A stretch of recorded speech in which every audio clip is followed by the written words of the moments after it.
Hari Om.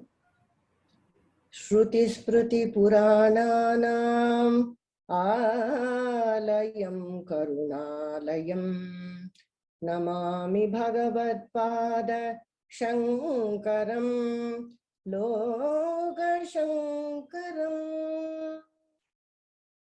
Namaste Sharada Devi Kashmira Puravasini Tvamaham Prarthaye Nityam Vidyadananja Dehime. Mana eva manushyanam karanam bandhamokshayet. This is the topic that I have chosen. This is a famous Shruti Vakya about human mind. This is an important verse from Bhagavad Gita about the mind. Mana eva manushyanam karanam bandhamokshayet. Uddhared atmanatmanam atmanamavasadayet. Atmaiva hyatmano bandhuhu atmaiva ripuratmanaha. Bandhuratmatma nastasya yenatmaivatmana jitaha. Anatmanattu shatrutve varteta tvaiva shatruvat. This is an important verse from Bhagavad Gita which talks about human mind. Mind can be both a source of bondage and a source of freedom. Attaining moksha is in our own hands. It is not something which you need to look for outside. You need to work on it and attain it inwardly. It is not determined by God or any planetary position, astrology. It is the use of free will to wash out or overcome our sins. Only when you work for your upliftment, God will come to your grace. Men are not prisoners of their fate, but are prisoners of their free will. A properly trained mind can be a source of either freedom or bondage, either your friend or your enemy. Mind is an inner instrument, Antahkarana, which is the Sutradhari, instrumental in controlling all our activities. It is solely responsible for all the pair of opposites of emotions that we go through: Sukha, Dukkha, Raga, Dvesha, Shanti, Ashanti, health, ill health, etc. Mind is the reason behind Ravana's misdeeds and Rama's equanimity. Mind is reason for Duryodhana's greed and Dharmaraja's righteousness and Tyaga. As per Shruti, the sadhanas for purification of the mind are Karma Yoga, Indriya Nigraha, Mano Nigraha, Dhyana, Upasana. Karma Yoga is the foremost sadhana. Only a purified mind has the ability to absorb spiritual knowledge. Now coming to Karma Yoga. Actions are performed in three ways: Sharirika, Vachika, Manasika. Swami Yogananda Saraswati of Edutore Math, in his words, Buddhi Netva Pradhanatvad Sharirasya. Whatever actions are performed by the physical body are mainly driven by the mind. Manasyekam, Vachasyekam, Karmanyekam, Mahatmana. Manasya Nyat, Vachasya Nyat, Karmanyat, Duratmanam. That is, those whose thoughts, speech, and actions are aligned are the wise. And those whose thoughts, words, and deeds are not aligned are the wicked, Duratmana. Initially, through japa, chanting, Omkara, puja, dhyana, the mind gradually becomes calm. Mind also derives happiness through rituals such as yoga, yaga, yagna, performed for fulfillment of desires, either for the family or for the community. These are called desire-oriented actions called sakama karma. One needs to gradually move to the next level of karma, that is nishkama karma, desireless action, by being akarta, not claiming doership and cheerfully accepting whatever results of actions are graced. This is converting karma to karma yoga, work as worship. Whatever be your status, either a grihastha, brahmacharya, vanaprastha, or sannyasi, one should perform work as God's work. When you do so, your niyamita work, that means your allotted work. Do it as you are serving God. Actions performed without any sankalpa and doing it effortlessly as being a facilitator is the skill in action. This is also called inaction in action. Karma Yoga Sukhaushalam. Transforming work into worship. This way, the mind is trained to deal with any work situation cheerfully, and accomplishments are also higher. Another commandment in Taittiriya Upanishad says, Ritam Swadhyaya Pravachanecha, Satyam Swadhyaya Pravachanecha. Study of scriptures, faith in scriptural injunctions, and anchoring truth are the highlights. Teach to learn. Satyena rakshate dharma, vidya yogena rakshate, shilaya rakshate rupam, kulam vrittena rakshate. Like how education is an integral part of yoga, values integral part of beauty, and actions integral to samsara, truth is an integral part of dharma. Internalizing these vakyas leads to transformation of the mind, and you become a karma yogi and become eligible for spiritual wisdom. Indriya nigraha and mano nigraha. These are very important sadhanas for karma yoga. The sense organs are very powerful and always attracted to sense objects outside.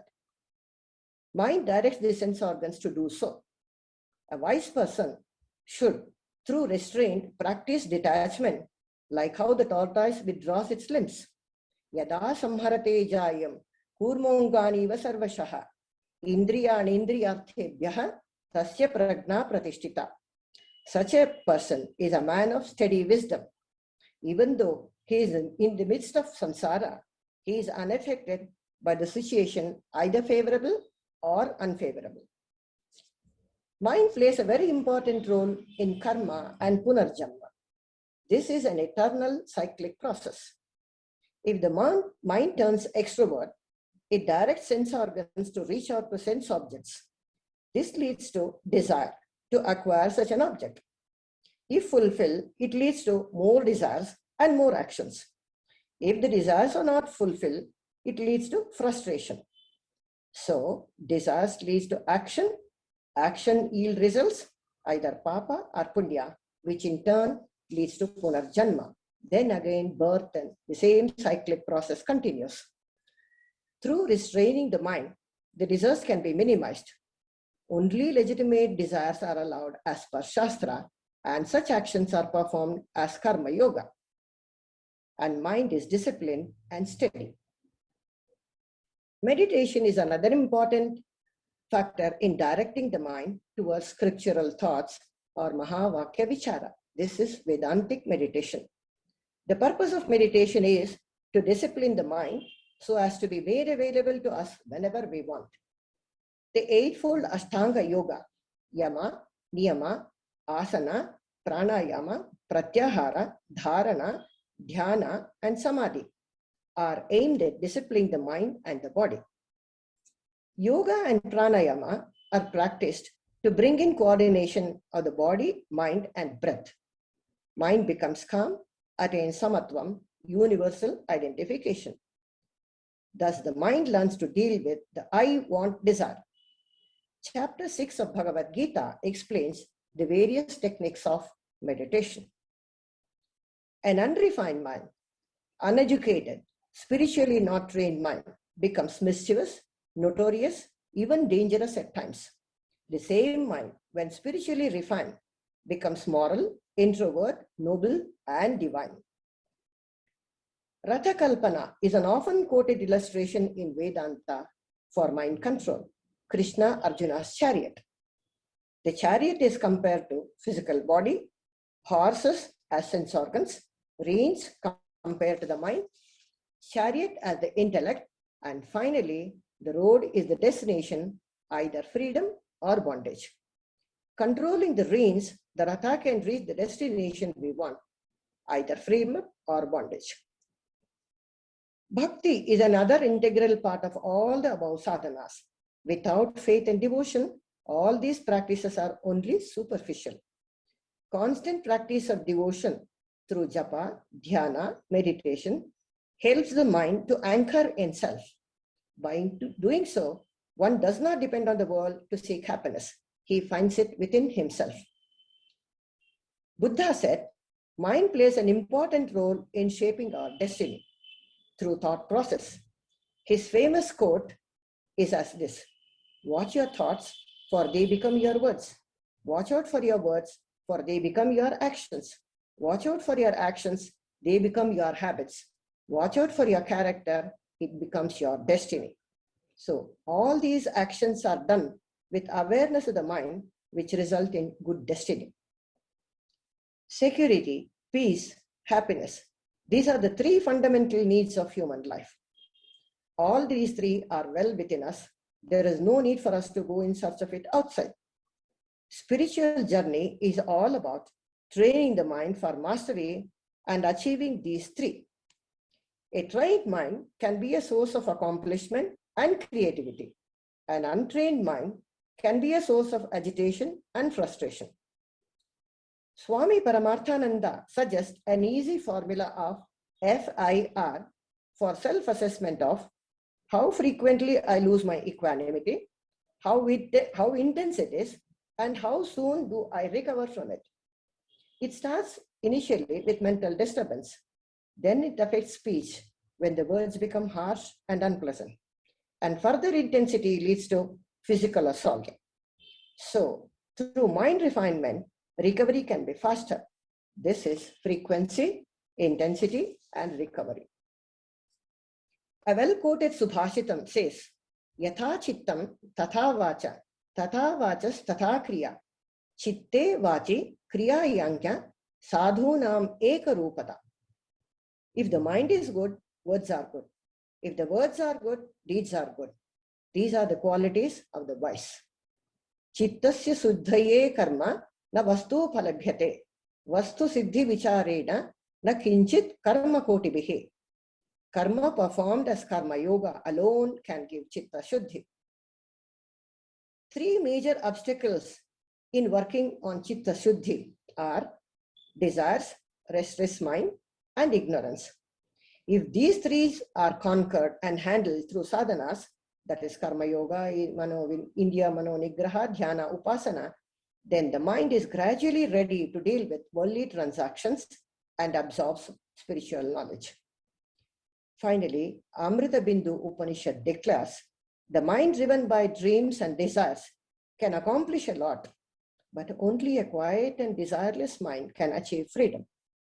Pravrittim cha nivrittim cha karya karye bhaya bhaye bandham moksham cha yavitti buddhi sapartha satvike. Only a refined mind can discriminate dharma, adharma, action, renunciation, prescribed, prohibited, and can be source of freedom or bondage. Our scriptures are a manual for solution of any problem.